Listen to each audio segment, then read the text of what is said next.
कांग्रेस ने क्या किया? कांग्रेस ने यंग इंडियन नाम की एक not for profit company, not for profit, जो आज सेक्शन 8 की कंपनी होती है 2013 के एक्ट के हिसाब से, और 1956 के एक्ट के हिसाब से सेक्शन 25 की कंपनी, जिसमें लाभ नहीं होता, जिसमें कोई तनख्वाहें नहीं दी जाती, कोई डायरेक्टर, कोई शेयर होल्डर, कुछ ऐसा नहीं उसको कि कोई डिविडेंड मिल जाएगा या कुछ पैसा मिल जाएगा, प्रॉपर्टी का रेंट नहीं मिल सकता, 1 रुपया यंग इंडियन को लाभ नहीं मिल सकता, क्योंकि वो नॉट फॉर प्रॉफिट कंपनी है। यंग इंडियन ने नेशनल हेराल्ड की जो कंपनी थी, एसोसिएटेड जर्नल लिमिटेड, ये सारे ऋण अपने ऊपर लिए और उस ऋण को इक्विटी में तब्दील किया, ताकि वो कंपनी सुचारू रूप से वापस से चल सके, अखबार निकल सके, मीडिया की गतिविधियां हो सके। आज वो अखबार चल रही है, लोगों को तनख्वाहें मिल रही हैं। ये सिर्फ एक सफल मॉडल है कि कैसे रिवाइव किया हमने इस आजादी के इस प्रतीक। वो कहते हैं साहब घपला हो गया। जहां 1 रुपया का ट्रांसफर नहीं हुआ हो, जहां 1 रुपया किसी को अर्जित नहीं किया हो किसी ने, और कर भी नहीं सकते, घपला क्या होगा? 6 प्रॉपर्टीज हैं नेशनल हेराल्ड, उसमें से 5 लीज होल्ड है। वो अलॉटमेंट इसी शर्त पर हुई थी कि आप इसमें सिर्फ न्यूज़पेपर चलाएंगे, मीडिया की गतिविधि करेंगे, वो बेच नहीं सकते हो। घपला कहां हुआ? और जो 6ठी प्रॉपर्टी है लखनऊ वाली, क्या वो बेची? नहीं, वो फ्री होल्ड, क्योंकि वो अलॉटेड नहीं थी, वो खरीदी गई, अर्जित की गई। नेहरू जी ने यहां तक कहा था कि भले आनंद भवन बिक जाए, मैं नेशनल हेराल्ड बंद नहीं होने दूंगा। ये श्रद्धा थी, ये निष्ठा थी, ये कमिटमेंट थी आजादी के इस आंदोलन की माउथपीस। आप चलाइए ना 5 जन्नी और ऑर्गेनाइजर, और बांटिए ना देश को, जैसा आप चला रहे हैं, जैसा आप बांट रहे हैं देश को, मंदिर मस्जिद के नाम पर। आप करोड़ों रुपए की विज्ञापन सरकार के 5 जन्य को देते हो, ऑर्गेनाइजर को देते हो। हमने कहा क्या कि घपला है? आप अपना काम करिए, लेकिन नरेंद्र मोदी ट्रंप से जितना डरते हैं, उतना ही, उससे भी ज्यादा तथ्यों से डरते हैं, फैक्ट्स से डरते हैं। ये फैक्ट्स आपके सामने रखना जरूरी है। 1 साल अगर 9 अप्रैल तक चार्जशीट ये दायर नहीं करते एनफोर्समेंट डायरेक्टरेट, तो ये केस खत्म हो जाता। तो ठीक 365वें दिन इन्होंने चार्जशीट दर्ज की। हमें नहीं मालूम वो चार्जशीट में क्या, आज तक सार्वजनिक नहीं हुई, हमें नहीं मालूम, सिर्फ आप लोगों से मालूम पड़ा कि एक चार्जशीट आई। क्या है उस चार्जशीट में, हमें नहीं। अगर आपके पास इतना कोई ठोस सबूत होता तो आप 365 दिन इंतजार नहीं करते, आप तो तुरंत परेड करवा देते हमारे नेताओं। जब रुचि सोया में घपला नहीं मानते, वोडाफोन में घपला नहीं मानते, state bank of India yes bank को इसी तरीके से टेक ओवर करता है, वो गलत नहीं है, क्योंकि ये सब तरीका है, ये कानूनी तरीका है डेट को इक्विटी में कन्वर्ट करके किसी दिवालिया कंपनी को बचाना और उसको रिवाइव करके फिर से चलाना। ये एनसीएलटी में तमाम केसेस जो आप चल रहे हैं वो ऐसे ही होते हैं।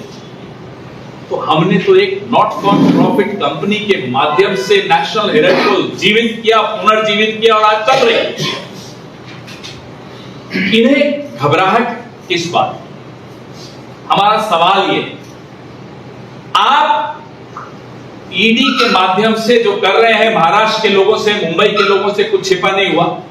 यहां से थोड़ा ही दूर, जहां बेचारे हमारे आपके क्या नाम है, देवेंद्र फडणवीस जी बैठते हैं, बगल में उनके एक ऐसा आदमी बैठता है, उनकी कुर्सी पे नजर डालते हुए, जिसपे कुछ साल पहले 70,000 करोड़ के घपले का, घोटाले का आरोप यही ईडी और यही नरेंद्र मोदी लगाते थे। आज बैठे हैं फडणवीस जी के लेफ्ट में वित्त मंत्री, जिसको कहा कि ये भैया दिल्ली खतरनाक है, दूध पी जाती है, उसको दूध की रखवाली में बैठा था। तो ईडी पर तो कोई भरोसा आप किसी को रखो। ईडी सिर्फ और सिर्फ एक वसूली गैंग बन गया है नरेंद्र मोदी और अमित शाह। अब इस वसूली गैंग के नोटिस से तो हम डरने नहीं वाले।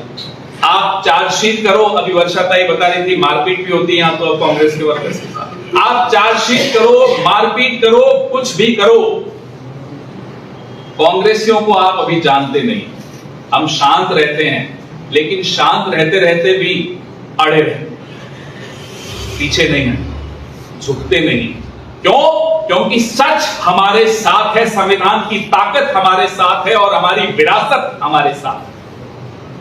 इसलिए नेशनल हेराल्ड पर जब भी आपको कोई व्हाट्सएप आए या प्रधानमंत्री कार्यालय से कुछ लीक्स आए, समझ लीजिएगा कि आजादी के एक और प्रतीक पर ये हमला बोल रहे हैं। उससे कम कुछ नहीं और उससे ज्यादा कुछ नहीं। आपके सवाल। जिस तरीके से नेशनल हेराल्ड की बात आपने कही, राहुल गांधी जी ने जो विदेश में कहा कि महाराष्ट्र में अचानक 2-3 घंटे में 40-50 लाख वोटर्स बढ़ गए और पूरे चुनाव सिस्टम और चुनाव व्यवस्था को बताया कि देश में कहीं न कहीं घपलेबाजी चल रही है, उस पर बीजेपी की अलग अलग नेता रिएक्शन कर रहे हैं कि जमीन खो चुके हैं, कई बार हार चुके हैं चुनाव, इसलिए वो शायद बहुत अच्छा सवाल पूछा।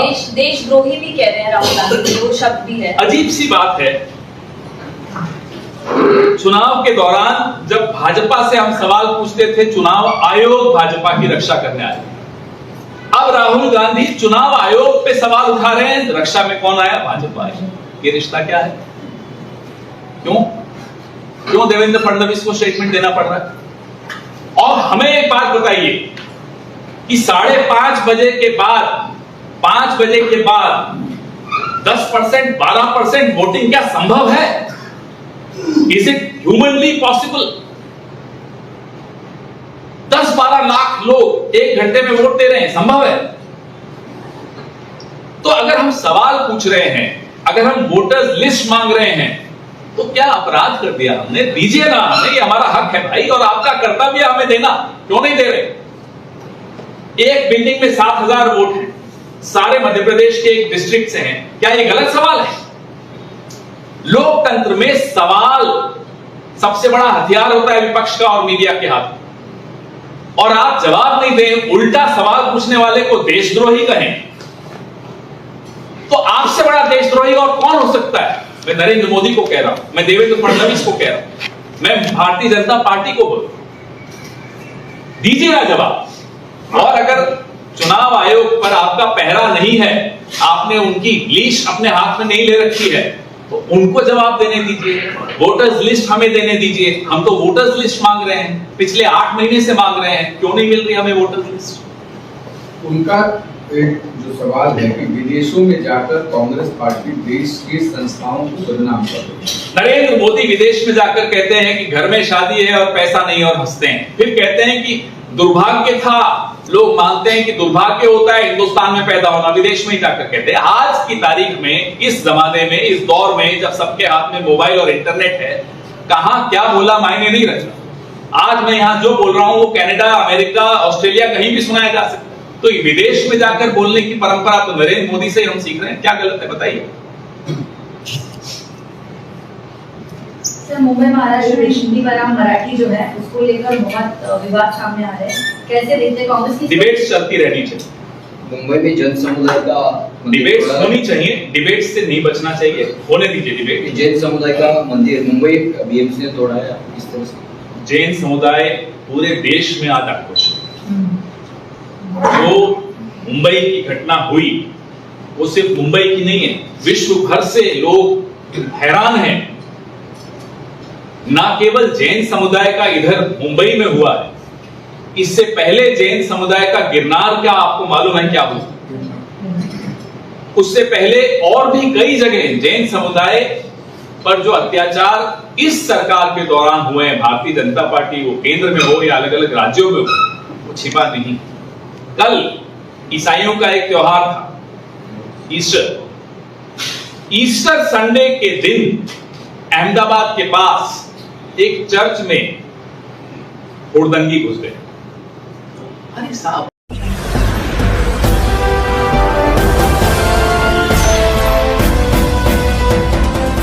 आप देख रहे हैं लाइव न्यूज 99 राष्ट्र सबसे पहले।